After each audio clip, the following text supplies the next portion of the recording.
Luis Alfredo Garavito no nació como un monstruo. Fue moldeado por la brutalidad de su entorno.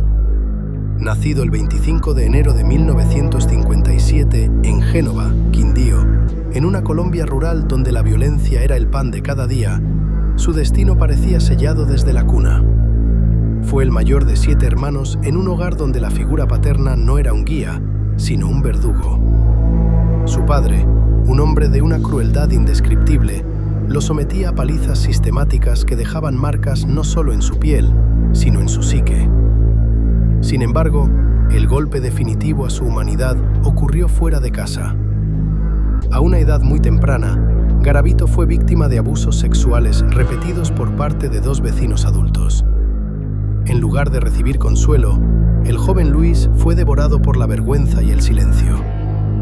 Este trauma temprano fracturó su mente, creando un vacío emocional que, años más tarde, intentaría llenar con el control absoluto sobre los demás. Al llegar a la adolescencia, huyó de su hogar, convirtiéndose en un paria.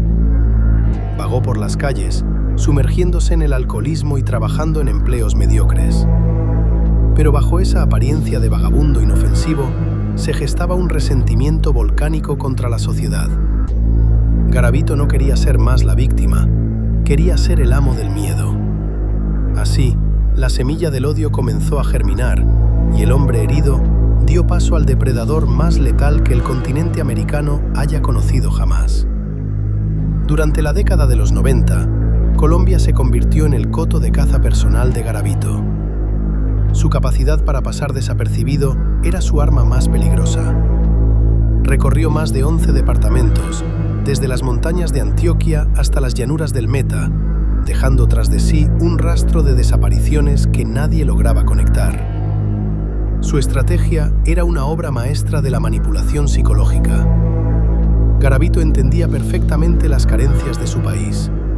Miles de niños desplazados por la guerra, trabajando en semáforos o vendiendo dulces para ayudar a sus familias. Se presentaba ante ellos con una sonrisa amable y una variedad de disfraces que rozaban lo cinematográfico. A veces vestía como un humilde campesino, otras como un vendedor de baratijas, y en sus versiones más perversas se disfrazaba de monje franciscano o sacerdote, utilizando la fe para desarmar cualquier sospecha. Les ofrecía lo que más necesitaban: una moneda, un caramelo o la promesa de un trabajo ligero que pagaría bien. «Acompáñame a recoger unos paquetes», les decía. Los niños, acostumbrados a la dureza de la calle, veían en él a un abuelo bondadoso. Con paciencia infinita, los alejaba de los centros urbanos, llevándolos hacia cañaduzales, zonas boscosas o matorrales baldíos. Una vez que el ruido de la ciudad desaparecía y solo quedaba el silencio del campo, la máscara caía y la verdadera naturaleza de la bestia emergía con una furia incontrolable. Lo que ocurría en esos lugares aislados es la parte más oscura de esta crónica. Garavito no buscaba solo la muerte de sus víctimas, buscaba su degradación absoluta. Sus crímenes no eran impulsivos, eran rituales de poder. Utilizaba cuerdas de nylon para inmovilizar a los pequeños, sometiéndolos a sesiones de tortura que podían durar horas. El abuso sexual era solo el inicio de una pesadilla que terminaba siempre de la misma manera, con una crueldad que desafiaba la lógica humana. Su firma era aterradora. Utilizaba una navaja pequeña pero muy afilada para degollar a las víctimas.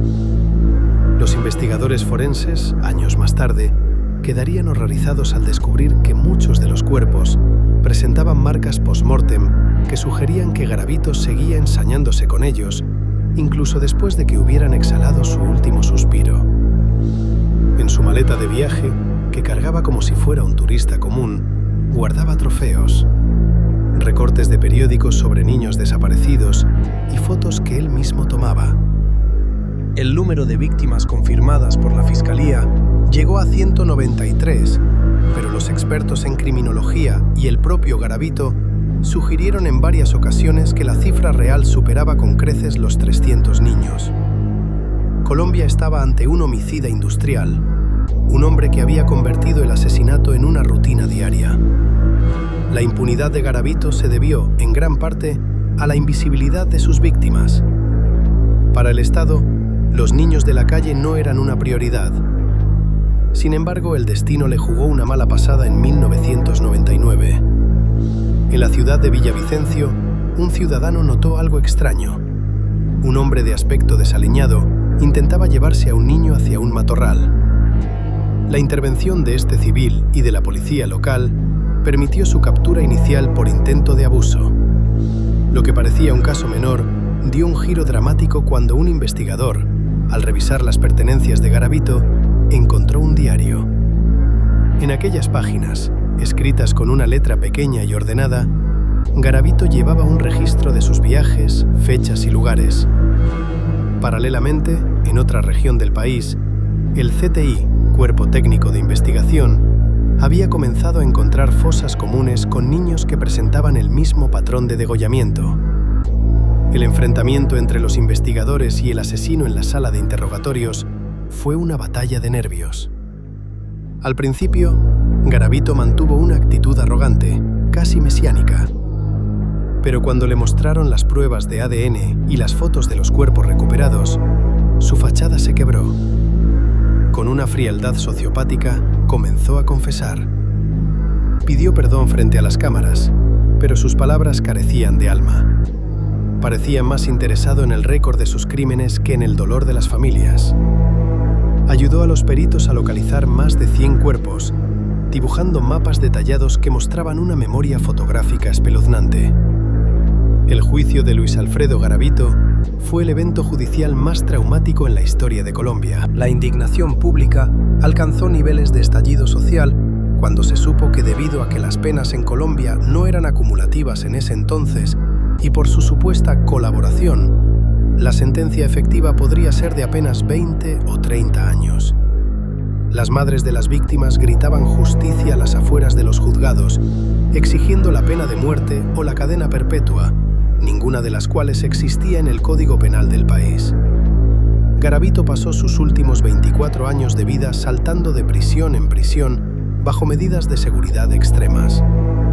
No era por temor a que escapara, sino para evitar que otros reclusos lo lincharan.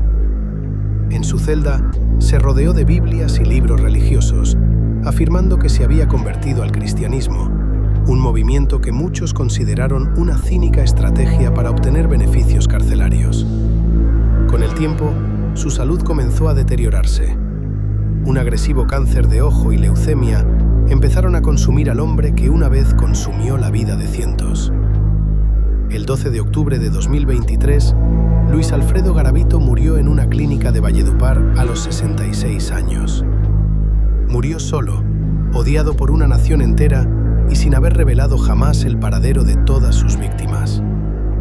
Su muerte cerró un capítulo de sangre en la historia de Latinoamérica, pero dejó una herida abierta que aún hoy, cuando se pronuncia el nombre de la bestia, hace que cualquier colombiano sienta un escalofrío recorrer su espalda. Su historia queda como una advertencia eterna sobre los monstruos que caminan entre nosotros, ocultos tras una máscara de normalidad.